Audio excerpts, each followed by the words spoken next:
السلام عليكم ورحمة الله تعالى وبركاته walaalaha garabahayga oo ku soo dhawaada wehelkii dunida iyo waxtarkii bulshada aniga waxaan ahay Xafsa halka aad naga daawaneysano Xafsa channel ala barnaamijkan waxaan soo gudbisay islaaniga walaashin xasiid soo dhawaada meel kasta aad joogtiin daafaca caalamka galooda Soomaaliya waxay dirjinayna caafimaad qabtaan insha Allah waxay noo soo socday kitaabkeena imtixaanaha ee la magac baxay baro boqol xadiis hase yeeshee intaan u gudagalin darsigeena maanta ugu horeen hadii ay tahay marka ugu horeysa aad channelka booqatay please subscribe saar hadii aad hore noo joogtaan like saar u share gari asxaabtaada oo la wadaag nabiga sallallahu alayhi wasallam wuxuu dhahay waxaad naftaada la jeceshahay la jeclo walaalkaaga kusoo dhawaada maanta muuqaal cusub iyo darsigeena 8aad biidnillah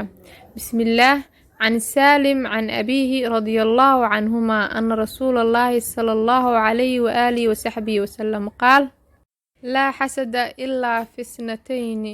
رجل آتاه الله القرآن فهو يتلوه آناء الليل وآناء النهار ورجل آتاه الله مالا فهو ينفقه آناء الليل وآناء النهار متفق عليه nabiga nabadgelyo naxariis korkiisa ahaatee wuxuu dhahay laa xasadan wax la iska xasdaa ma jiro ilaa fitnatain ilaa labadan mooye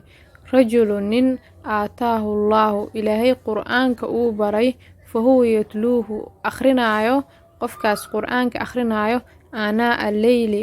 habeenka saacadihiisa wa aanaa an-nahaari iyo maalinkiiba yacni har iyo habeenba wuxuu ku laran yahay kitaabkaas quraanka ayuu haystaa uu akhrinayaa camalba uu ka dhiganayaa warajulun inin aataahu Allahu uu ilaahay uu siiyay maalan maal uu siiyay fahuwa kaasoo yunfiqu bixinaya aanaa al-layli wa aanaa an-nahaari habeen iyo maalin buu bixinayaa oo qof walba saacideynaya qofkii dhibaato haysta ka dhiibayo qofkii tacsiye haysta meeshii yani barnaamij walba oo bixinayo qaraabadiisa saacideynaya meel walba yani waxba ka dhacaan ayuu ka qayb qaadanayaa laa xasadan wax la iska xasaa ma jiro ilaa fitnatain ilaa labadan mooye yani ma dhihi karto ilaa qofkaas oo kale iga dhig ilaa qofkii labadan arimood ku sugan mooyaane labadaas arin waxay tahay rajulun nin aataahu Allahu al-Qur'aan ilaahay quraanka uu baray fuu yatlu aanaa al-layli wa aanaa an-nahaari kaasoo akhrinaya habeenka saacadihiisa iyo maalinkiisaba